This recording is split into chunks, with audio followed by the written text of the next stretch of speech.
Toastmaster of the day, fellow Toastmaster, and guests. As Toastmasters, oftentimes we are trying to, in our quest to be better communicators and competent leaders, we watch examples of persons that are being interviewed and watch television programs and other speakers to try to get some tips and develop ourselves to be more competent in what we do.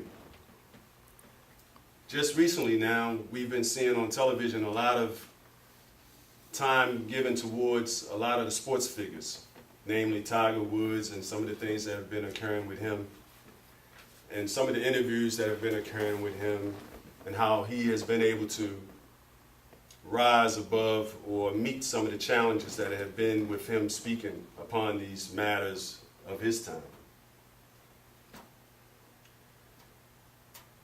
So time and again we see professional sports figures being interviewed by reporters who oftentimes, as in the case with Tiger, and in former cases with Michael Jordan, and any time they've had any kind of occurrences in their careers that brought some attention to us, we've seen these stars be put under the burner, being drilled and grilled by reporters deliberately, and answering questions that hopefully puts them on the spot under the watch of millions across the waves of the now HD TV. We all want to know them. We want to get inside their heads to see just what makes them tick. But why do we want to do this? Well, this can be for many reasons. As for some of us, like myself, a weekend warrior who wants to get to know the tips to how to improve our own personal games.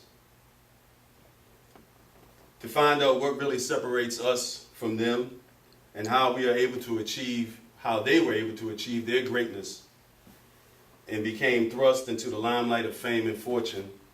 And then maybe some of us just want to be nosy, peering with our spyglasses through the windows into their private lives. For whatever reasons, inquiring minds want to know. What we often find out that, like us, and people we know and meet, some are cool and some are not so cool. They are different in many ways, but they are so alike in others.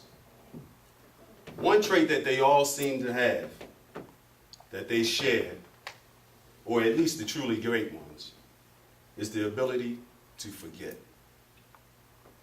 Yes, the ability to forget. In truth, they remember everything. Jim Palmer, the pitcher, can recall every pitch count and the situation in which he made it. Oh yeah, it was the bottom of the ninth, 2 outs, a 3-2 pitch, and he needed to make that pitch to win that game. He can remember everything towards that. The quarterbacks, they can remember the defensive scheme on almost every play. The golfers, they can remember the distance, the club that they used, the strategy on how they were going to approach that hole, and even the freaking weather conditions that there were that day. Oh, it was rainy, and I knew I had to hit this like that and make that hole. Tiger Woods was once asked to recount his 3 most favorite shots. Without hesitation, he cited each one, painting the picture with details like where he was and his closest opponent stood on the leaderboard, the way the wind, its direction, its ferocity, how well he played and fared in previous rounds, even the lie of the ball on the course itself, his stance, any obstacles, the exact pin placement, the safe shot versus the risky shot that he was about to take. Can you get it? He remembered everything. You expect this from great athletes, but it's their ability to forget their failures and flubs that allows them to achieve their greatness. The bases loaded strikeout, the blown coverage that led to a critical touchdown, the game-killing turnover in the waning seconds of the game, or the choke putt. Forgetting about it enables them to come back with the clutch hit, the game-saving tackle, the dead-eye jumper as the final buzzer blares, the forehand crossover winner on break point, or the balls out fairway wood from 250 yards that settles 2 feet from the cup on the 18th hole on Sunday.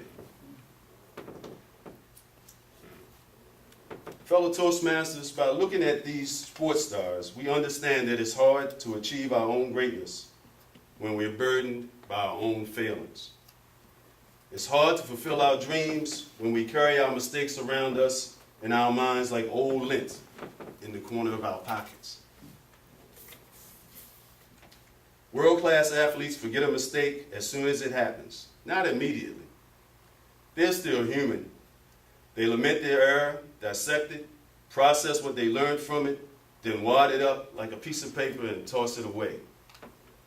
All in seconds, minutes at most. Many of us are carrying around our shortcomings from the last talk or speech, last week, last month, from decades ago, even remembering our acting debut as kindergartners in the class play, nervously in front of our parents and teachers. We can't look forward if we keep looking back, especially when we're staring at what went wrong and how we stumbled. Nothing good comes out of that. Stay fixated on the past transgressions, and we walk right by the next opportunity, the next talk, the next presentation, the next speech, the next job, the next investment, or even the next friendship. Mistakes happen, shortcomings happen, failure happens, we all fall down. But the great ones, those who strive for excellence, who dream of it and work hard to achieve it, get up and they don't look back. Instead, they forget, and forget again. There's too much good left for us to conquer, too much greatness yet for us to achieve. Let us not walk right by it because we're looking back. Onward, fellow Toastmasters, onward, and let us remember to pass the word to one another to forget about it.